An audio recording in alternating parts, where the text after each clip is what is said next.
അഥർവവേദത്തിൻ്റെ ഉപജ്ഞാതാക്കളിൽ ഒരാളും ബ്രഹ്മദേവൻ്റെ രേതസ്ഖലനത്തിൽ നിന്നും ജന്മം കൊണ്ടവനും 21 പ്രജാപതികളിൽ ഒരാളുമാകുന്ന പുണ്യജന്മം അംഗിരസ് മഹാമുനി.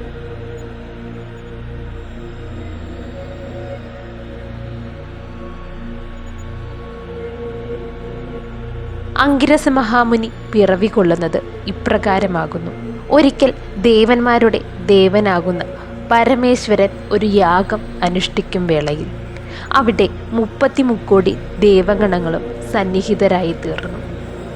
അങ്ങനെ ഇന്ദ്രലോകത്ത് നിന്നും ധാരാളം അപ്സര കന്യകകളും അവിടെ എത്തിച്ചേർന്നു. അവരുടെ അംഗലാവണ്യവും തേജസ്സും കണ്ട് അവരിൽ ബ്രഹ്മദേവൻ മോഹിതനായി തീർന്നു. ആ വേള അദ്ദേഹത്തിൽ നിന്നും ഉൽപ്പാദിപ്പിക്കപ്പെട്ട രേതസ്ഖലനം മഹാദേവൻ തൻ്റെ ദിവ്യശക്തിയാൽ ആവാഹിച്ചുകൊണ്ട് ഹോമകുണ്ഡത്തിൽ അർപ്പിച്ചു, അഥവാ ആഗ്നേയയിൽ അർപ്പിച്ചു. ആഗ്നേയ എന്നാൽ അഗ്നികന്യക എന്നാകുന്നു.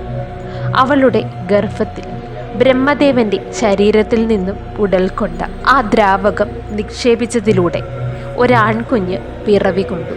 ആ കുഞ്ഞാകുന്നു അംഗിരസ്. അഗ്നിയിൽ നിന്നും പിറവി കൊണ്ടവനാകിയാൽ തന്നെ അംഗിരസ് എന്ന വിശേഷണം അദ്ദേഹത്തിന് ലഭിച്ചു. കൂടാതെ മറ്റൊരു വിശേഷണം എന്തെന്നാൽ അങ്കാരത്തിൽ നിന്നും അഥവാ തീക്കുണ്ടത്തിൽ നിന്നും പിറന്നവൻ എന്നുകൂടിയാകുന്നു. മഹാഭാരതത്തിൽ പ്രത്യക്ഷനാകുന്ന ഒരു ദിവ്യപുരുഷനും കൂടിയാകുന്നു അദ്ദേഹം.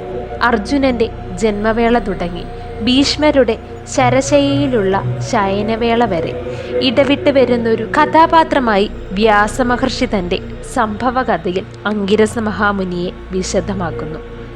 അംഗിരസ മഹാമുനിയുടെ പത്നിമാരാകുന്നു ദക്ഷപുത്രിമാരായ ശിവ, സ്മൃതി, ശ്രദ്ധ, സ്വദ്ധ എന്നിവർ. ശുഭ എന്നൊരു പത്നിയിൽ പിറവികൊണ്ട സന്തതികളാകുന്നു മഹാഋഷിശ്രേഷ്ഠനാകുന്ന ബൃഹസ്പതി. കൂടാതെ ഭാനു, രാഗ, ശ്രീനിവാലി, അർഷിമതി, ഹവിഷ്മതി, മഹിഷ്മതി, മഹാമതി, കുഹു എന്നീ അഷ്ടപുത്രിമാരും. കൂടാതെ നിയോഗമെന്ന കർമ്മത്തിലൂടെ ധാരാളം രാജപത്നികളിൽ അദ്ദേഹത്തിന് സന്താനങ്ങൾ പിറന്നതായി പല പുരാണങ്ങളും പറയുന്നു. അഥർവവേദം രചിക്കുവാനായി അംഗിരസ് മഹാമുനിയോടൊപ്പം ഉണ്ടാകുന്ന മറ്റൊരു മുനിശ്രേഷ്ഠനാകുന്നു അഥർവൻ. ഇവർ ഇരുവരും അഗാധമായ സുഹൃത്ത് ബന്ധം പുലർത്തുന്നവരും ആയിരുന്നു. കൂടാതെ ഇരുവരും ഒരു പ്രത്യേക ഗോത്രത്തിൻ്റെ തലവരും കൂടി ആയിരുന്നു. വിദേഹത്തിൻ്റെയും വൈശാലത്തിൻ്റെയും വംശപുരോഹിതന്മാരും കൂടിയാകുന്നു ഇവർ.